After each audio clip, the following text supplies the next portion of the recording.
ডাকসু নির্বাচন নিয়ে এখন অনেক আলোচনা হচ্ছে। সাম্প্রতিক যে বিষয়গুলো নিয়ে আলোচনা হচ্ছে সেই বিষয়গুলোতে যদি একটু থাকার চেষ্টা করি, সেটি হচ্ছে যে ডাকসু নির্বাচনে একটি বিষয় হচ্ছে যে হলে রাজনীতি থাকবে কি থাকবে না সেটি নিয়ে নানা রকম বক্তব্য আসছে, এবং আমরা দেখেছি যে ভিসি এর মধ্যে বলেছেন যে নিয়ন্ত্রিতভাবে রাজনীতি থাকবে। নিয়ন্ত্রিত রাজনীতিটা কি জিনিস সেটি নিশ্চয়ই সোহরাব হাসান ভাই কি বুঝেছেন সেটিতে নিশ্চয়ই জানাবেন। তার আগে একটু আপনার কাছে খুব স্পেসিফিক একটা জিনিস জানতে চাই যে ছাত্রদল বারবার অভিযোগ করেছে যে শিবিরের গুপ্ত রাজনীতি নিয়ে, তারা লীগের হয়ে রাজনীতি করতো সেটি নিয়ে, কিন্তু সম্প্রতি ঢাবি ছাত্রদল যে হল কমিটিগুলো করেছে সেখানে এমন কিছু লোকজনকে পাওয়া গেছে যারা ছাত্রলীগের খুব গুরুত্বপূর্ণ পদে ছিল। তাহলে কি আবার এই গুপ্ত রাজনীতির স্পন্সরশিপ কি এখন ছাত্র দল নিল? তারা গুপ্ত থেকে প্রকাশ্যে এসছে। আমি দুজনেরটা জানি।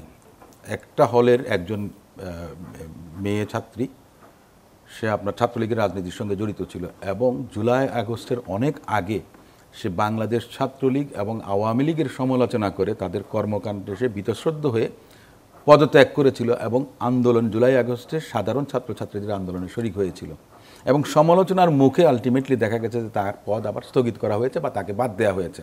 আমি মনে করি যে এটা ঠিক হয়নি, কারণ সে তার ভুলটা বুঝতে পেরেছে। দেখেন, শিবিরের তো অনেকেই এই বাংলাদেশ ছাত্রলীগের সঙ্গে রাজনীতি করেছে, তো তাহলে তারা গুপ্তভাবে করতে পারছে।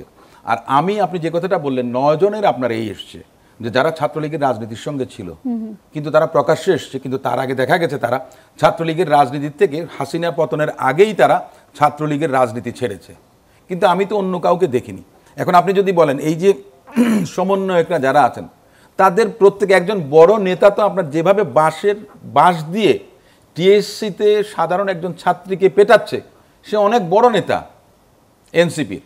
প্রত্যেকেই তারা ছাত্রলীগের রাজনীতির সঙ্গে ছিলেন, প্রত্যেকে ছিলেন, কিন্তু পরবর্তীকালে তারা তো ছাত্রলীগের রাজনীতি বাদ দিয়ে এত বড় একটা আন্দোলনে তারা ভূমিকা রেখেছে, তাই না? তো তাহলে আপনি মূল্যায়নটা কিভাবে করবেন?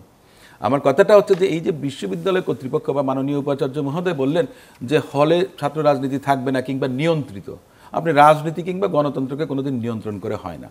যদি সে তার মত প্রকাশ করতে পারে, হল অফ রেজিডেন্সে যারা আছে স্টুডেন্ট, তারা তো ঢাকা বিশ্ববিদ্যালয়ের ছাত্রছাত্রী, তো তারা যদি বিশ্ববিদ্যালয়ে করতে পারে রাজনীতি, তো আপনি কি সেটা কি লুকিয়ে রাখতে পারবেন হলের মধ্যে?